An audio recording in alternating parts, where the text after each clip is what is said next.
Hello নমস্কার, আমি শিপ্রা বলছি। আমি আজকের আপনাদের চিংড়ি মাছের ঝাল করে দেখাবো। তো আমি চিংড়ি মাছটাকে ম্যাগনেট করে রেখেছি, সব দিয়ে রেখেছি, মশলা লেবু দিয়ে মাখিয়ে রেখেছি। তো আপনারা দেখুন আর আমাকে সাবস্ক্রাইব করুন, লাইক করুন, কমেন্ট করুন। তো দেখুন আমি এখানে লেবু দিয়ে চিংড়ি মাছটাকে মাখিয়ে রেখেছি। হ্যাঁ, তারপরে আমি সব মশলা দিয়ে রেখেছি, এটাকে আমি মাখিয়ে নিচ্ছি।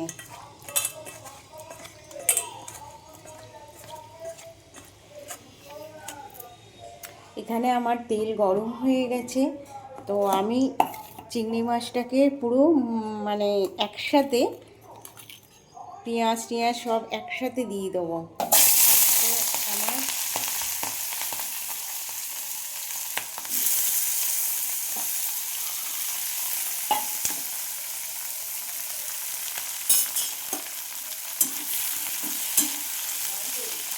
এবার আমি গ্যাসটাকে আমি একদম সিম করে দিয়েছি। হ্যাঁ, এর ওপরে আমি চিংড়ি মাছটাকে দিয়ে দিচ্ছি। দেখুন, এটা আস্তে আস্তে আমার এটা হয়ে যাবে। আমি এটাকে চাপা দিয়ে দিচ্ছি।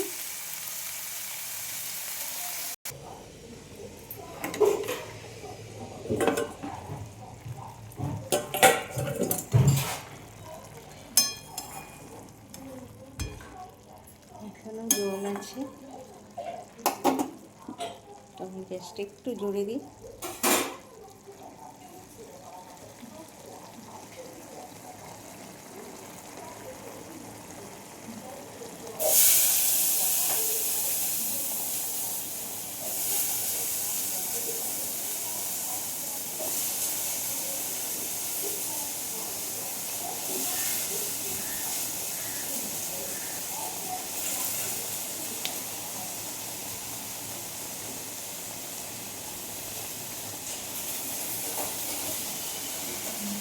দেখলাম দুটো কাঁচা লঙ্কাও দিয়ে দিয়েছি, এর সাথে সিদ্ধ হয়ে যাবে।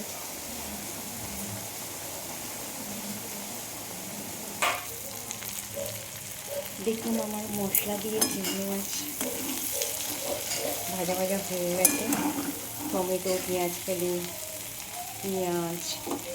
দিয়ে চিংড়ি মাছ মাখা আমি করেছি। একসাথে সব কিছু মশলা দিয়ে দিয়েছি। তো আমার এটা হয়ে গেছে, আমি এটাকে নামাবো।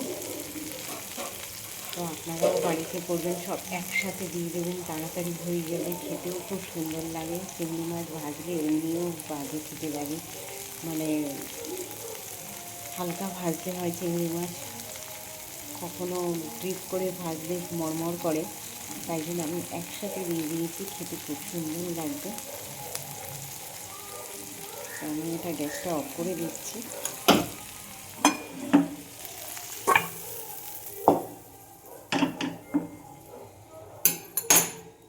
দেখুন আমার চিংড়ি মাছ পেঁয়াজ দিয়ে টমেটো দিয়ে ভাজা হয়েছে মশলা দিয়ে।